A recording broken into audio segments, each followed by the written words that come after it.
हमारी तो याद बच्चों को आती है, उसका प्यार है ना, तो कभी कभी रुला भी देता है, पर उसके आंसू तो नहीं आते, हमारे आते हैं। मैंने अपने माता पिता छोड़ दिए, मैं उनसे अभी भी बोलती हूँ कि आप मेरे मम्मी पापा नहीं रहे, अब भाई बहन कोई नहीं, बस मेरे गुरु हैं जो है।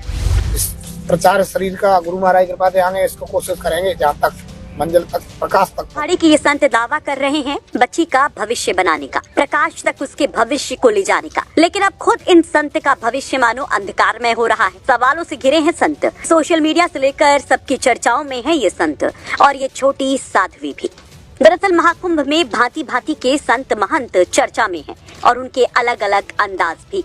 उन्हीं में 13 साल की साध्वी गौरी गिरी महारानी की भी उस वक्त चर्चा शुरू हो गई जब उनकी उम्र और अखाड़े में शामिल होने के नियमों को लेकर सवाल उठे, कायदों को लेकर विवाद उठे, तो जूना अखाड़े ने भी ले लिया एक्शन, सुना दिया बड़ा फैसला। दीक्षा लेने वाले लड़की से संन्यास वापस ले लिया गया, तो वहीं 13 साल की लड़की को गलत तरीके से दीक्षा दिलवाने वाले महंत कौशल गिरी को 7 साल के लिए निष्कासित कर दिया गया। इसे अखाड़े की परंपरा के खिलाफ बताया गया है।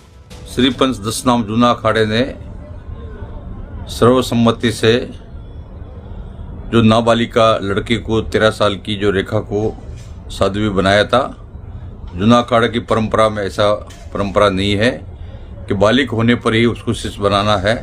वो नाबालिग थी, इसीलिए शिष्य बनाने पर महंत कौशल गिरी को 7 वर्ष के लिए उसको निष्कासित कर दिया जूना अखाड़े ने।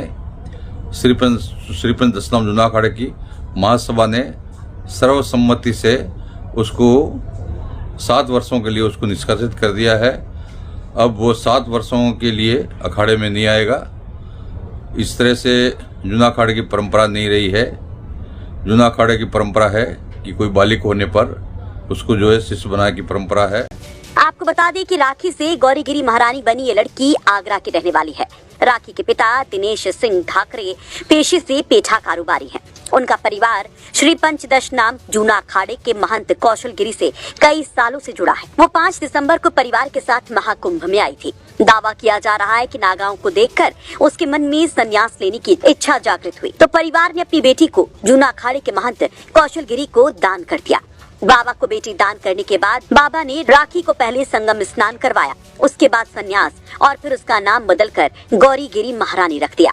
उसके घर का पता भी जूना अखाड़ा कर दिया गया। हमारे बच्चों के मन में, हमारे मन में कोई ऐसा विचार था, यहाँ आकर ही विचार बदल गए बच्चों की। कुछ पता नहीं, भक्ति में शक्ति जग गई, तो उसने बस सोच लिया कि मुझे साध्वी बनना है। ने पहले तो नहीं सोचा था, कह रही थी घर जाना है, यहाँ अच्छा नहीं लग रहा है, बहूतिया बाबा ज्यादा हैं, तो उनकी महक आ रही बहूती की, तो हम यहाँ रुकेंगे नहीं। मम्मी तुम जाओ या ना जाओ, तुम रुको, हम कल चले जाएंगे। हमने बेटा ऐसा नहीं कहते यहाँ पर। पहले अचानक उसके अंदर ऐसा क्या भोलेनाथ ने कि हम लोगों को विलीन कर लिया कि हमें ना यहाँ कुछ महक आ रही है और अच्छा लग रहा है, ऐसा लग रहा है हम यहीं रुकेंगे अभी 1 महीने। वो साध्वी बनने का निर्णय ले लिया हमने। तो माँ कहती है कि बेटी IAS बनना चाहती थी, लेकिन अचानक उसका मन बदला और वो संन्यास की राह पर चल पड़ी। 1 हफ्ते में इस लड़की के लिए गए फैसले की काफी चर्चा रही। 19 जनवरी को इस लड़की का पिंडदान भी होना था। राखी के पिंडदान की तैयारी भी कर ली गई थी, लेकिन उसके पहले ही अखाड़े की सभा ने इन बाबा पर कार्रवाई कर दी। आपको बता दें कि सन्यासी बनने के बाद खुद के पिंडदान की परंपरा होती